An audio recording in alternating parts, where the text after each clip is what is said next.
बारामूला में आतंकियों ने सेना की गाड़ी पर हमला कर दिया। इस हमले में सेना के 2 जवान और 2 पोर्टरों की मौत हो गई।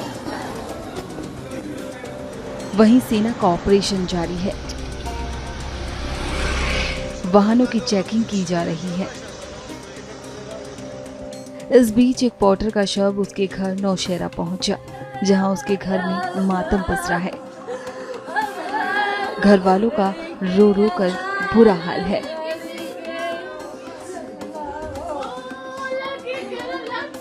वहां मौजूद लोगों ने क्या कहा, सुनिए। ये जो नौजवान है ये बेरोजगारी की वजह से बहुत परेशान हो गया था।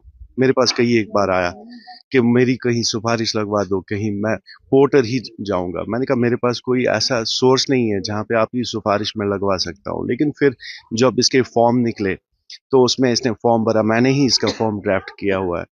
तो उसके बाद इसने फॉर्म भरा और कल रात को जब ये खबर हमने सुनी कि एक गरीब मुश्ताक अहमद चौधरी जो कि होंडी नौशहरा का रहने वाला है, इसकी मौत वाक़ा हो गई है। ये अफसोसनाक एक बात है क्योंकि इसके घर में इसका वालिद है जो कि कैंसर पेशेंट है, इसकी माँ बुजुर्ग है और इसको 3 साल का बच्चा है। कहाँ जाएगा वो 3 साल का बच्चा इस स्टेज पे? और इसकी जो बीवी है वो भी बेचारी छोटी है। घर में कोई ऐसा सोर्स ऑफ इनकम नहीं है। इसके जो फादर हैं उसको महाना लगभग 10-12 हज़ार रुपया खर्चा आता है उसकी दवाई पे या बाकी सब चीज़ों पे। आपने देखा होगा वो इस टाइम बिस्तरे में बैठा हुआ है, सिर्फ इतना बोलता है कि मुझे ये क्या हुआ, मेरे ही साथ ऐसा क्यों। तो लिहाजा मैं इतना बोलना चाहूँगा कि अब तो हद हो गई। वही जानता है जिसके घर से उसका बेटा निकलता है, जो घर वीरान हो जाते हैं, वही इस चीज़ की पेन समझ सकता है। तो इस वक्त इसकी हालत क्या है?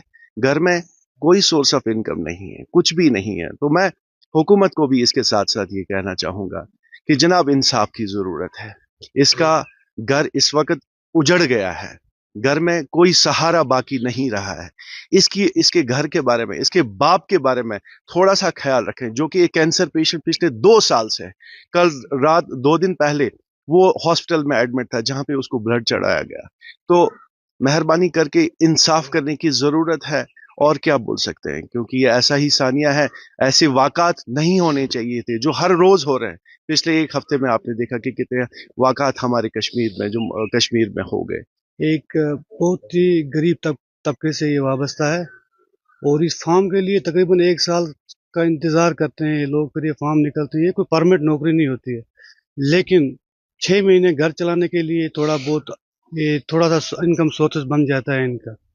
और ये कल शाम को जब ये दुखद खबर हमने देखी कि हमारे गांव का मेरा चचेरा भाई मुश्ताक अहमद, इसकी डेथ हो गई है, तो कल शाम से ही हम यहाँ पर आए हुए हैं और अभी तक हम इसी इंतज़ार में हैं। तो अभी तक इंतज़ार था कि शायद जिंदा ना हो, अब पूरी कंफर्मेशन मिल गई है कि उसकी डेथ हो गई है।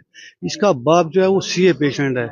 दिन में उसको 2,000 का या एक महीने में 15-20 हज़ार का उस पर खर्चा आता है। कल शाम को वो बारामूला से आया, अस्पताल से खून ब्लड उसका जो है वो कम होता जा रहा है। उस ब्लड भरवाने के लिए उसको भेजा गया था और जब वो घर पहुंचा तो घर में पहुंचते ही ये दुखद खबर आई कि उसके बेटे की मृत्यु हो गई है।